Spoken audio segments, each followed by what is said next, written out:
It was just a normal routine day. And I was going to my daughter's school to pick her up from preschool to bring her home. But on their trip home, Robin Faris and her children ran into a heavy rainstorm. Her husband, Bill, was working when his cell phone rang.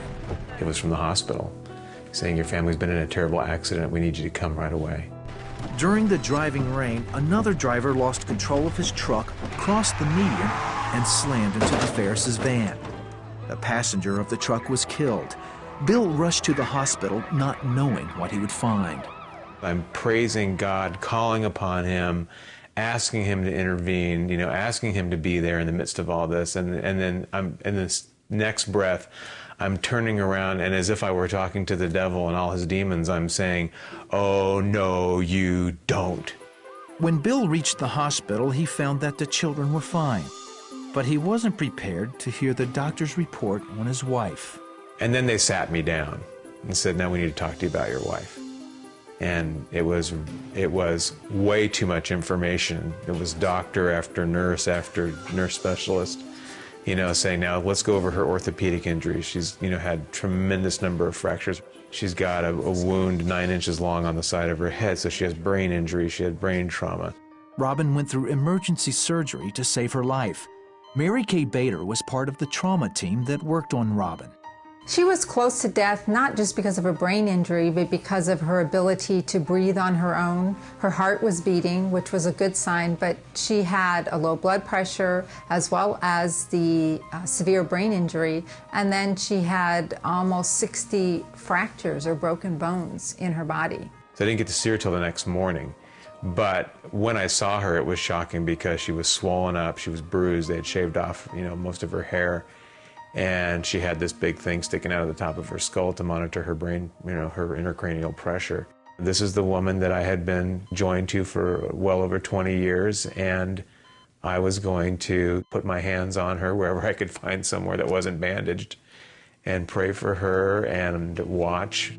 Robin was moved to a critical care unit. She was alive, but in a medically induced coma.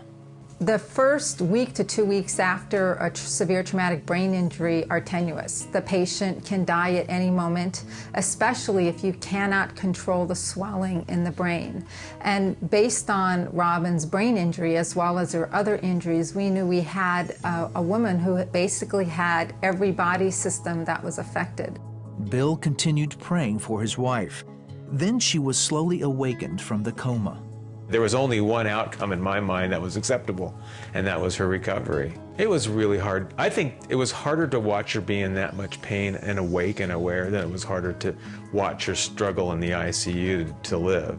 Dozens of broken bones had to heal. Robin also had to recover from a massive brain injury. I slept upstairs in our bedroom while she couldn't even manage stairs, so she was down on a hospital bed below. We had a baby monitor between her and me overnight, and I could hear her on the speaker overnight, crying in pain, and really, it still gets me. It was really hard. Robin spent nearly 3 months in the hospital and rehab before going home. Through prayer, hard work, and family support, she made excellent progress. The first time I walked all the way upstairs with my walker, with my husband, with my therapist, physical therapist, and upstairs to the second floor of my house, I just stood there and cried. Even though it's been a slow process, Robin says she knew all along that God would heal her and she would have a good quality of life. Isaiah 41:10 has been my scripture. If you're not, for I'm with you, and be not dismayed, for I will hold your right hand. And I've always felt like God had his right hand around me all the time, and I was hanging on as tight as I could.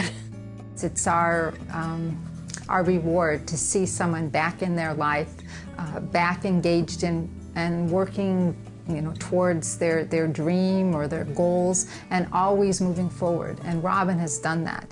If you give me 2 patients with the same injuries, and one has a family and a faith that's strong and one has nobody, I can tell you who's going to wake up and who's going to make it back into their life. It's the one with the family and the faith. It is a miracle that she survived. A, that she survived. B, that she had all of her brain use back, that she was able to go back to school and finish her degree, go back to work, be a mom, be a wife. It's awesome to have my life back. I basically am trying to do everything all the time. We have a friend that calls her the Miracle Lady. And her story has inspired so many people because it was against all odds, you know. It was really against all odds that not only she survived, but that she survived with all of her abilities. I'm thankful to God for His love for me and for never letting me go and for just keeping His hands on me the whole time.